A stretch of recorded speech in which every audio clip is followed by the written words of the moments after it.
उसी समय अथ पंचमो अध्याय। उसी समय विश्वकर्मा द्वारा विरचित अत्यंत अद्भुत तथा शाश्वत शोभा से समन्वित एक रथ दिखाई पड़ा। उस रथ में 100 पहिए थे। वह बड़ा विस्तीर्ण तथा और सुंदर था। उसकी गति मन के समान की वेग वाली थी। वह श्रेष्ठ रथ शिवजी के पार्षदों से घिरा हुआ था। पार्वती जी ने उसे भेजा था। परम ज्ञानी अनंत तथा शिवजी के तेज से उत्पन्न कार्तिकेय दुखी मन से उस रथ पर सवार हो गए। उसी समय बिखरे केशों वाली कृतिकाओं ने शोक से व्याकुल हो कार्तिकेय के पास जाकर शोकान्माद से कहना प्रारंभ किया। बोली, हे कृपा सिंधु, आप हम सबको छोड़कर इस प्रकार निर्दयी होकर जा रहे हैं। पुत्र का धर्म यह नहीं है कि जिन माताओं ने पालन पोषण किया उसका परित्याग कर वह चला जाए। हम लोगों ने बड़े स्नेह से तुम्हें बड़ा बनाया है। तुम हमारे धर्म पुत्र हो और अब तुम ही बताओ कि हम क्या करें, कैसे रहें और कहाँ जाएं। इस प्रकार कहकर वे सभी कृतिकाएं कार्तिकेय को अपने वक्ष से लगाकर पुत्र की वियोगजन्य व्यथा से मूर्छित हो गईं। तब कुमार ने आध्यात्मिक वचनों से उन्हें समझाया। हे मुनि, फिर भी उनके तथा पार्षदों के साथ रथ पर आरूढ़ हो गए। अत्यधिक सुखदायी मंगलों को देख और सुनकर कुमार कार्तिक पार्षदों के साथ अपने पिता के घर गए। अपने दाहिने और नंदिकेश्वर से युक्त कुमार कार्तिक के मन के समान वेग वाले रथ से कैलाश पर्वत अक्षय बट वृक्ष के समीप पहुँचे। विविध लीला विशारद शंकर पुत्र कुमार कार्तिकेय उन कृतिकाओं तथा पार्षदों के साथ प्रसन्नता पूर्वक वहीं रुके। उसके बाद सभी देवता ऋषिगण सिद्ध चरणों ने ब्रह्मा तथा विष्णु के साथ शिवजी से कार्तिकेय के आने का समाचार कहा। उस समय शिवजी गंगा पुत्र कार्तिकेय को आया हुआ देखकर विष्णु, ब्रह्मा तथा अन्य देवताओं तथा सुरर्षियों के साथ प्रसन्नता पूर्वक उनके पास गए। उस समय शंख, भेरी आदि अनेक बाजे बजने लगे और आनंदित हुए देवताओं के यहाँ महान उत्सव होने लगा। उस समय वीरभद्र आदि सभी शिवगण अनेक ताल पर गाना गाते कीरा करते हुए शिवजी के पीछे पीछे चलने लगे। स्तुति पाठन स्तुति पूर्वक गुण कीर्ति करने लगे और प्रसन्न मन होकर जय जयकार तथा नमस्कार करने लगे। सरपद वन में उत्पन्न हुए उन शिवजी के पुत्र को देखने के लिए पार्वती ने राजमार्ग को अनेक मांगलिक द्रव्यों से अत्यंत मनोहर बना दिया और पद्मराग तथा मणियों से पुर को चारों ओर से अलंकृत किया। हे पति पुत्र वाली सुहागिनी स्त्रियों के साथ लक्ष्मी आदि 30 देवियों को आगे कर कार्तिकी को लेने चल पड़ी। शिव जी की आज्ञा से रंभा आदि दिव्य अप्सराएं सुंदर वेशभूषा से सुसज्जित होकर मंद मंद हास्य पूर्वक नृत्य एवं गान करने लगी। जिन जिन लोगों ने भगवान शंकर के साथ गंगा पुत्र कार्तिकेय को देखा उन लोगों को लगा कि सारे जगत में एक बहुत बड़ा तेज व्याप्त हो रहा है। उस तेज से आवृत प्रतप्त सुवर्ण के समान दैदीप्यमान तथा सूर्य के समान तेजस्वी उस बालक कार्तिकेय की सबने वंदना की। उस बालक के समान सभी लोग नमः शब्द का उच्चारण करते हुए अपना सिर झुकाकर हर्षोल्लास से भर गए और बाईं और दाहिनी उन्हें घेर कर स्थित हो गए। ब्रह्मा, विष्णु, इंद्र आदि सभी देवताओं ने कुमार को चारों ओर से घेरकर दंडवत प्रणाम किया। हे मुन्ने, उसी समय भगवान शंकर तथा आनंद से परिपूर्ण देवी पार्वती ने प्रसन्नतापूर्वक उस महोत्सव में आकर अपने पुत्र को देखा। जगत के एकमात्र रक्षक सर्पराज का भूषण धारण किए हुए तथा अपने प्रमथ गणों से युक्त हुए साक्षात सर्वेश्वर सदाशिव पराम्बा भवानी के साथ बड़े स्नेह से उस पुत्र को देखकर गदगद हो प्रसन्नता को प्राप्त हुए। उस समय शक्ति को धारण किए हुए कुमार स्कंद ने पार्वती और शिव को देखकर शीघ्रता पूर्वक रथ से उतरकर सिर झुकाकर उन्हें प्रणाम किया। परमेश्वर भगवान शिव ने प्रसन्नता पूर्वक कुमार का आलिंगन करके प्रेम पूर्वक उनके सिर को सूंघा।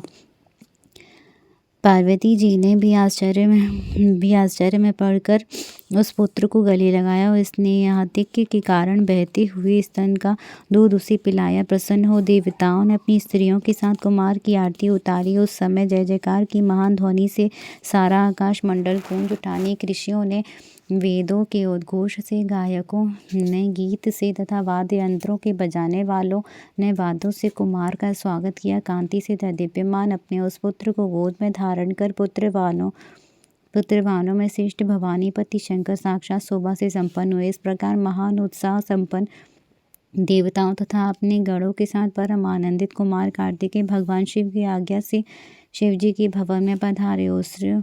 उस समय श्रेष्ठ देवताओं एवं ऋषियों ने से वंदित तथा उनसे घिरे हुए वे दोनों शिवाशिव एक साथ में परम शोभित हुए। इधर कुमार भी प्रेम से शिवजी की गोद में बैठकर खेलने लगे। उन्होंने उनके कंठ में लिपटे हुए वासुकी नाग को अपने दोनों हाथों से दबाकर पकड़ लिया। लीला से युक्त कुमार कार्तिकेय को कृपा दृष्टि से देखकर कृपालु भगवान शंकर ने हंसते हुए पार्वती से उनकी प्रशंसा की। सर्वव्यापक जगत के एकमात्र पालनकर्ता, जगत के एकमात्र स्वामी भगवान महेश गिरिजा के साथ हर्षित होकर मंद मंद हंसते हुए आनंद से विभोर हो गए। प्रेमवश गला रुध गया और वे कुछ भी न कह सके। उसके बाद लोक वृत्तांत को जानने वाले जगतपति भगवान शंकर ने प्रसन्न होकर रत्नों से जड़े हुए रमणीय सिंहासन पर कुमार कार्तिकेय को बिठाया। फिर वेद मंत्रों के द्वारा पवित्र किए गए समस्त तीर्थों के जल से पूर्ण रत्न जड़ित 100 कलशों से उनको प्रसन्नता पूर्वक स्नान कराया। भगवान विष्णु ने उत्तम प्रकार के रत्नों से निर्मित किरीट, मुकुट, बाजूबंद, अपनी वैजयंती माला, सुदर्शन चक्र उन्हें प्रदान किया। सदाशिव ने अपना त्रिशूल, पिनाक, धनुष, परशु शक्ति, पाशुपतास्त्र, वाण, संहारास्त्र एवं परम विद्या कुमार को प्रदान की। मुझ ब्रह्मा ने यज्ञोपवीत वेद माता गायत्री, कमंडलु, ब्रह्मास्त्र, शत्रुनाशनी विद्या उन्हें प्रदान की। देवराजेंद्र ने अपना ऐरावत नामक अजेंद्र वज्र प्रदान किया। जल के स्वामी वरुण देव ने श्वेत तक्षक पाश रत्नमाला उन्हें प्रदान की। सूर्य ने मन की गति से चलने वाले उत्तम रथ महातेजस्वी कवच दिया। यमराज ने यमदंड तथा चंद्रमा ने अमृत पूर्ण प्रघट प्रदान किया। अग्नि ने प्रसन्न होकर अपने पुत्र की महाशक्ति प्रदान की। निषति ने अपना शस्त्र तथा वायु ने वायवास्त्र प्रदान किया। कुबेर ने गदा, ईश्वर ने प्रसन्नता से अपना त्रिशूल दिया। इसी प्रकार सभी देवताओं ने प्रसन्नतापूर्वक अनेक शस्त्र, अनेक प्रकार के उपहार अर्पित किए। कामदेव ने प्रसन्न होकर अपना कामास्त्र, गदा तथा अपनी आकर्षक वशीकरण विद्याएं परम प्रसन्नता से उन्हें प्रदान की। क्षीरसागर ने अमूल्य रत्न तथा विशिष्ट प्रकार का रत्न जड़ित नुपुर, हिमालय ने दिव्य भूषण वस्त्र प्रदान किए। गरुड़ ने चित्रवरहण नाम का अपना पुत्र, ज्येष्ठ भ्राता अरुण ने चरणों से युद्ध करने वाला महाबलवान ताम्रचूर्ण मुर्गा दिया।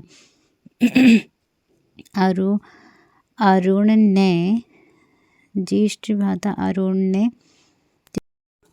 भ्राता ने चरणों से युद्ध करने वाला महाबलवान ताम्रचूर्ण मुर्गा दिया। मंद मुस्कान वाली पार्वती ने अत्यंत प्रसन्नता के साथ अपने पुत्र को परमेश्वर एवं चिरंजीवी होने का वर प्रदान किया। लक्ष्मी ने दिव्य संपत्ति, मनोहर शिष्टाहार प्रदान किया। सावित्री ने बड़ी प्रेम से समस्त सिद्धि विद्याएं प्रदान की। ये मुनि इसी प्रकार अन्य जो भी देवियां वहां आई हुई थीं, उन्होंने अपनी अपनी प्रिय वस्तु बच्चे का पालना प्रदान किया। हे मुनि श्रेष्ठ, उस समय वहाँ बहुत बड़ा महोत्सव हुआ और सब प्रसन्न हो गए। विशेषकर शिव पार्वती तो अत्यंत प्रसन्न हुए। हे मुनि, उसी समय महाप्रतापी ऐश्वर्य संपन्न भगवान रुद्र ने हंसी प्रसन्नता पूर्वक ब्रह्मा आदि देवताओं से कहा।